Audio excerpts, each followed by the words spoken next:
देखो यार, आज इस वीडियो में मैं एक चीज़ के बारे में बात करूंगा, बहुत ही इंपॉर्टेंट चीज़ है, ध्यान से सुनो उसको। जो भी लोग RORO 2023 के लिए अब सिंसियर हैं, जेन्युइन है, फोकस्ड वे में लगे हुए हैं, ठीक है। इसके पहले भी उन्होंने एग्जाम्स दिए हैं, लाइक UPPSC 2023 दिया था, हुआ नहीं हुआ एक अलग मैटर है। इसके पहले भी उन्होंने एग्जाम दे रखे हैं, बट कहीं ना कहीं वो बॉर्डर लाइन पे आके रह जाते हैं। किसी एग्जाम में हो जाता है, किसी एग्जाम में नहीं होता है, लेकिन वो बॉर्डर लाइन के आसपास है। जब भी कभी कट ऑफ जाती है वो उसके आसपास तो होते हैं, उनकी तैयारी अच्छी होती है, उन्हें ऐसा लग रहा होता है कि वो क्लियर कर जाएंगे, बट वो नहीं कर पाते हैं अनफॉर्चुनेटली, ऑब्वियसली।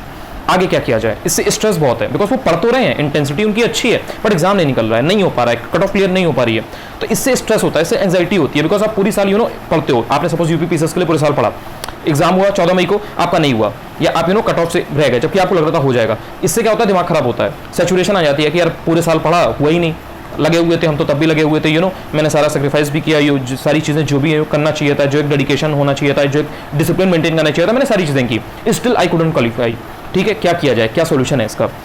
ऊपर से वो ये भी क्लेम करते हैं, वो ये भी बताते हैं, खुद शेयर करते हैं लोग कि मेरे पास सब है, लाइक मेरे पास सारे रिसोर्सेज हैं, मेरे पास डिकोड एग्जाम का बैच है, मेरे पास SCS के मैंने वीडियोस भी देखे हैं, मैंने बैच भी ज्वाइन किया था, मेरे पास पेड मटेरियल कोई कमी नहीं है, मेरे पास सारी चीज़ें हैं, जितनी भी कोचिंग मार्केट में चलती है ना, सब सारी चीज़ें मैं अवेल कर सकता हूँ। मेरे पास टेक्स्ट बुक का भी सब्सक्रिप्शन है, मेरे पास बाकी जितने भी हैं सबका सब कुछ है, कोई मुझे कमी नहीं है ऐसी, लेकिन फिर भी मेरा सिलेक्शन नहीं हो रहा है, क्या करूँ मैं, इससे मेरा दिमाग बहुत खराब है। एक चीज़ मैं आपको यहाँ से शेयर कर रहा हूँ, उसको करना शुरू कर दो, करके देख लो, पहले मेरे कहने पे मत जाओ, उस चीज़ को करो, 1 हफ्ते करो, 10 दिन करो, 2 हफ्ते कर लो, 2 हफ्ते बाद अगर इंप्रूवमेंट ना मिले तो मुझे आके बताना, ठीक है। जो मन में आए वो बोलना भी, और जो मन में आए वो बताना, ठीक है। ध्यान से सुनो, सबसे पहले UPPSC अगर प्रिपेयर कर रहे हो तो वो, और अगर तुम RORO के लिए टारगेट कर रहे हो तो RORO, ठीक है। एक टेस्ट पेपर उठाओ, RORO को अगर अभी मार्केट में तुम्हें अवेलेबल नहीं हो पा रहा है, कोई बात नहीं, घबराने की बात नहीं है, परेशान होने की जरूरत नहीं है। UPPSC का पेपर उठाओ, जो 2023 का टेस्ट सीरीज वगैरह आई थी, उठाओ। किसका उठाना है, DIS का उठाओ। अब तुम किसी का भी उठाओगे फिर कहोगे कि अरे मैंने उनके से टेस्ट सीरीज से लगाया था, मेरा फायदा नहीं हुआ। भाई अब तुम सड़क पे चलते कोई भी इंसान टेस्ट सीरीज बना देगा, जिसने कभी जिंदगी में पेपर नहीं देखा, जिसने कभी जिंदगी में पेपर नहीं दिया, जिसको 4 चीजें नहीं मालूम है बेसिक, वो इंसान अगर टेस्ट सीरीज बनाने लगेगा टेस्ट सीरीज, और उसकी टेस्ट सीरीज तुम खरीद लोगे 4000 रुपए में, उसके बाद में तो उसको लगाओगे, और फिर जब 6 महीने बाद तुम फेल हो जाओगे, और फिर तुम बताओगे कि भाई मैंने उनकी टेस्ट सीरीज लगाई थी, मुझे फायदा नहीं हुआ, टेस्ट सीरीज लगाने का फायदा नहीं होता है, तो फिर आप बेवकूफ हो, वो उस इंसान की गलती नहीं है। टेस्ट सीरीज का मतलब होता है कुछ, टेस्ट सीरीज को लगाने का तरीका होता है कुछ। टेस्ट सीरीज ये दुकान में सड़क पे बिकने वाली कोई भेलपुरी नहीं है, कोई इमली नहीं है कि तुमने ली और बस चाट गए उसको, या तुमने उसका मजा ले लिया, खा लिया उसको, कोई क्रैक्स नहीं है, कुरकुरे नहीं है। टेस्ट सीरीज को लगाने का पर्पस होता है, टेस्ट सीरीज को पढ़ने का, उसमें से चीजें देखने का तरीका होता है। और जो कोचिंग या जो लोग भी जिनकी भी टेस्ट सीरीज आ रही है, उनको आपको देखना पड़ेगा कि उनका स्टैंडर्ड कैसा है क्वेश्चंस का, उन्होंने चीजों को एनालाइज किया है। UPPSC आयोग जिस तरह से क्वेश्चंस को बना रहा है, जिस पैटर्न पे बना रहा है, जो उनका ट्रेंड है, जो क्वेश्चंस की लेवल है, कितने सुपरफिशियली पूछ रहे हैं, कितना डेप्थ में पूछ रहे हैं, वो सारी चीज़ों को ध्यान में रख के अगर कोचिंग वाले या कोचिंग इंस्टीट्यूट्स बना रहे हैं टेस्ट सीरीज, वो ऑब्वियसली अच्छी होगी। और जो भी व्यक्ति टेस्ट सीरीज बना तो रहा है, लेकिन वो उस पैटर्न को, उस ट्रेंड को नहीं समझ पा रहा है, तो वो टेस्ट सीरीज बिल्कुल सड़क पर बिकने वाली इमली की तरह होगी। अब उस इमली को आपको खाना है कि नहीं खाना है, ये आपकी बुद्धि पर डिपेंड करेगा। इसीलिए मैं कहता हूं कि जो मैंने बता रखा है कि भाई ये सब टेस्ट सीरीज अच्छी है। GS वर्ल्ड के ज्योग्राफी के टेस्ट आप लगाइए, GS वर्ल्ड के आप करंट अफेयर्स के टेस्ट लगाइए, आपको अच्छा फायदा मिलेगा। PCS मंत्रा के आप हिस्ट्री के टेस्ट लगाइए, ओपनली बोलता हूं, बिना किसी उसके बिना किसी मॉनेटरी बेनिफिट के बोलता हूं कि भाई हिस्ट्री का टेस्ट PCS मंत्रा के लगाओ आप, सेक्शनल ना फायदा हो आपको तो मुझे आके बताना।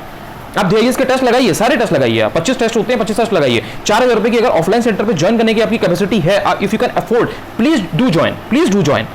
ओपनली बोल रहा हूं मैं, इसलिए बोल रहा हूं बिकॉज आपको फायदा होगा।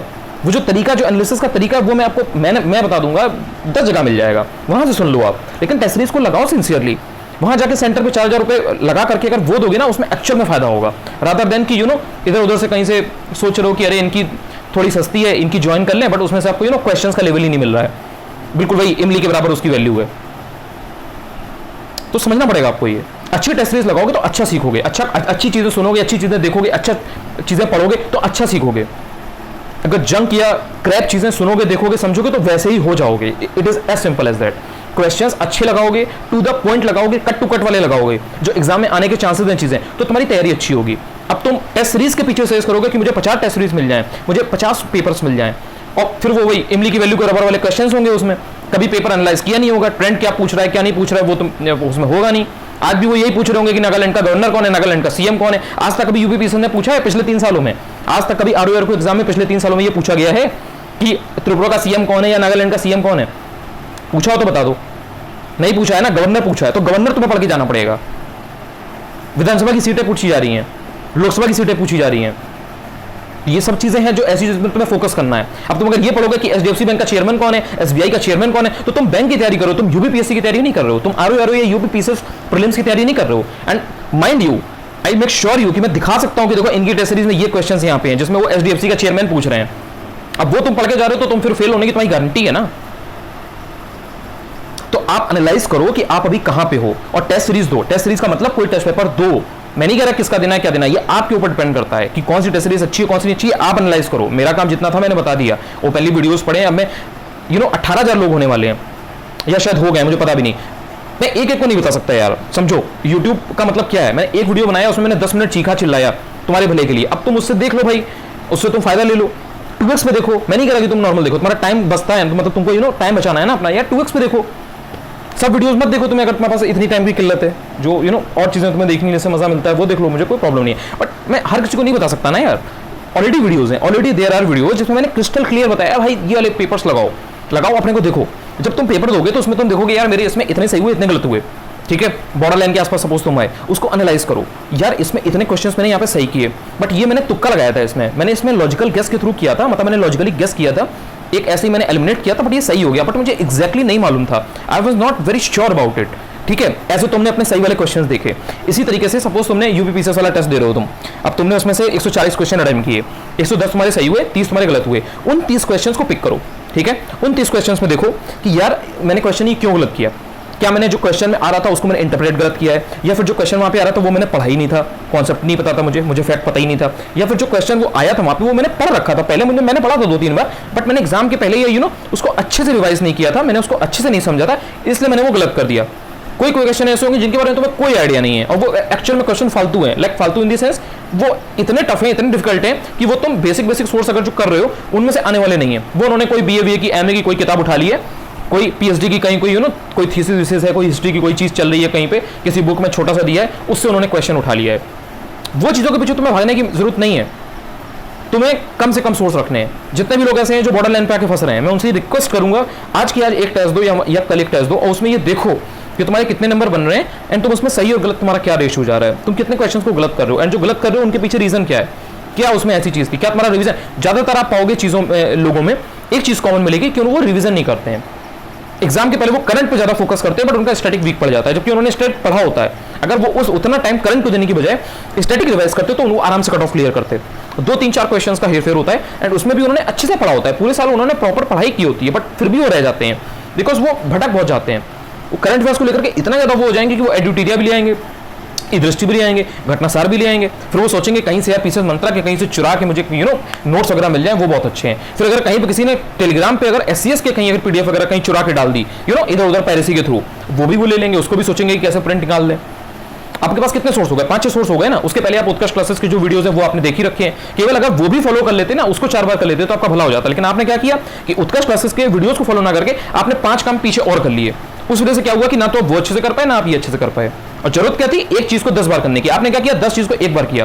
तो आपका दिमाग फिर ऐसा तो है नहीं, सुपर ह्यूमन तो हो नहीं, आप नॉर्मल हो जैसे आपके जैसे सब लोग आपके घर बार में रह रहे हैं, आपके मोहल्ले में रह रहे हैं, बाकी लोग रह रहे हैं सेंटर पे जो और बच्चे एग्जाम देने आए, नॉर्मल हो आप सब लोग, सेम हो, कोई कम है कोई थोड़ा ज्यादा है। कैसे याद रहेगा ऐसे, एक बार पढ़ने से याद हो जाएगा? इतने सारे फैक्ट जो आप एक बार करंट अफेयर्स में पढ़ के जा रहे हो याद हो जाएगा? वो समझना पड़ेगा ना ये चीज। सो जितने भी लोग इस तरीके के जो रिवीजन में लैग कर रहे हैं, जितने भी लोग ऐसे हैं जो मल्टीपल सोर्सेज को फॉलो कर रहे हैं, तुरंत वो चीज को कर्टेल करना शुरू कर दो। कर्टेल मतलब कम करना शुरू कर दो। हिस्ट्री के लेकर 4 सोर्स पढ़ रहे थे, केवल एक सोर्स पढ़ो, उसको 20 बार पढ़ो, 10 बार पढ़ो, 5 बार पढ़ो, जैसा तुम्हारा स्ट्रेंथ हो, जैसे तुम्हारा दिमाग हो, जितनी देर में तुम्हें याद होता हो, जितना जल्दी तुम्हें याद होता हो। रिवीजन पे ध्यान दोगे, मल्टीपल सोर्सेज को कम करोगे, सिंगल सोर्स को 10 बार पढ़ोगे। 2 ही चीजें ऐसी हैं इसको करने से तुम तुरंत आगे आने लगोगे। भटकना कम कर दो, जहां पे टाइम वेस्ट करो वहां पे कम कर दो उस चीज को। टेस्ट पेपर एक कोई टेस्ट सीरीज पकड़ लो, उसी के पेपर्स को बार बार लगाओ, क्वेश्चन पेपर समझने की कोशिश करो, कैसे क्वेश्चंस आते हैं, क्यों आते हैं, क्या इसके पीछे रीजन था। ऑप्शंस पर ध्यान दो, हर चीज के बारे में 2-2 लाइन जानो, 2-2 3-3 लाइन रूल बना लो अपना, 2-2 3-3 चीजें जानूंगा बस। आर्टिकल 324 में क्या है, आर्टिकल 328 में क्या है, आर्टिकल 312 में क्या है, आर्टिकल 249 में क्या है, 250 में क्या है ना, आर्टिकल 356 में क्या है, 352 में क्या है, आर्टिकल 370 में क्या है, आर्टिकल 371 में जो लाइन से 4-5 स्टेट्स हैं उसमें क्या सीन है, असम किसमें है, नागालैंड किसमें है, आंध्र प्रदेश किसमें है, हैदराबाद किसमें है, महाराष्ट्र किसमें है, गुजरात किसमें है, या गुजरात कब बना था, सिक्किम कब बना था, मेघालय कब बना था, मिजोरम कब बना था, कौन सी लैंग्वेज किस साल ऐड हुई है ना, किस सूची में कितने विषय हैं, समवर्ती सूची में कितने हैं, यूनियन में कितने, कॉन्करेंट में कितने हैं, स्टेट में कितने हैं, बेसिक चीज़ें। अमेंडमेंट में क्या सीन है, 86 में जो अमेंडमेंट था उसके थ्रू कौन सी चीज ऐड हुई थी, आर्टिकल 300 में क्या है, संपत्ति का अधिकार किसके थ्रू अमेंड हुआ था, all these basic things you have to actively recall them कि भाई क्या था वहां पे। ये सब चीज करना शुरू कर दोगे ना, तुम देखोगे तुम्हारे 4-5 क्वेश्चन ऐसे ही सही हो रहे हैं और तुम्हारा प्रीलिम्स क्लियर हो गया। मेंस होना हो आई कांट गारंटी हो, लेकिन तुम्हारा प्रीलिम्स क्लियर हो जाएगा। जो भी इंसान ऐसे इस तरह से 3-4 क्वेश्चन से या 3-4 नंबरों से पीछे आ जा रहा है, तुमको जब पेपर अटेम्प्ट कर रहे हो ना, टेस्ट सीरीज का पेपर हो चाहे एक्चुअल एग्जाम हो, तुमको पेपर हॉल में घुसने से पहले ये बात अपने दिमाग में बिठानी है, कॉन्शियसली बोलना है अपने दिमाग को कि मुझे गलत क्वेश्चंस कम से कम करने हैं, मुझे ब्लाइंड गैस नहीं करने हैं। ये चीजें लिख लो कॉपी में, अभी क्या भी लिखो कि मुझे पेपर में ब्लाइंड गैस नहीं करने हैं।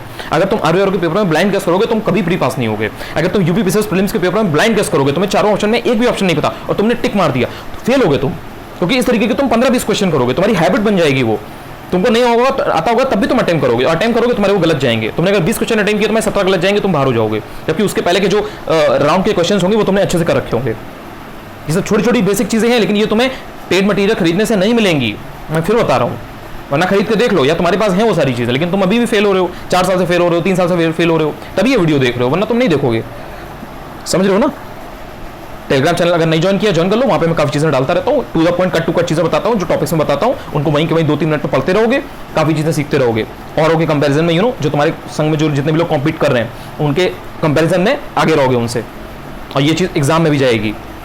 चैनल अगर ज्वाइन नहीं किया सब्सक्राइब यहाँ पे कर लो, अगर तुम्हें वीडियो से हेल्प मिलता हो तो। अगर तुम्हें लगता हो कि नहीं मैं बकवास करता हूँ, कोई जरूरत नहीं है भाई वीडियो देखने की, जहाँ पे तुम्हें काम की चीज मिले वहाँ पे देखो। कोई मैं किसी को गलत बात में नहीं ला रहा कि मेरा वीडियो देखो, मेरे वीडियोस तुम्हारी प्रिपरेशन को अच्छा कराने के लिए है, तुम्हारा टाइम वेस्ट कराने के लिए नहीं है। एंड इफ यू फील कि मेरे वीडियो से तुम्हें नुकसान होता है तो कमेंट में बता दिया करो, एंड सब्सक्राइब मत किया करो कभी भी, एंड कभी करना भी नहीं, एंड मेरे वीडियोस मत देखना। मेरी हाथ जोड़ की रिक्वेस्ट है, ये चैनल उसके लिए है जिसको आगे बढ़ना है अपनी प्रिपरेशन में, जिसको चीज़ों में क्लैरिटी चाहिए, जो सारे पेड मटेरियल लेने के बाद भी फेल हो रहा है, उसके लिए ये चैनल है।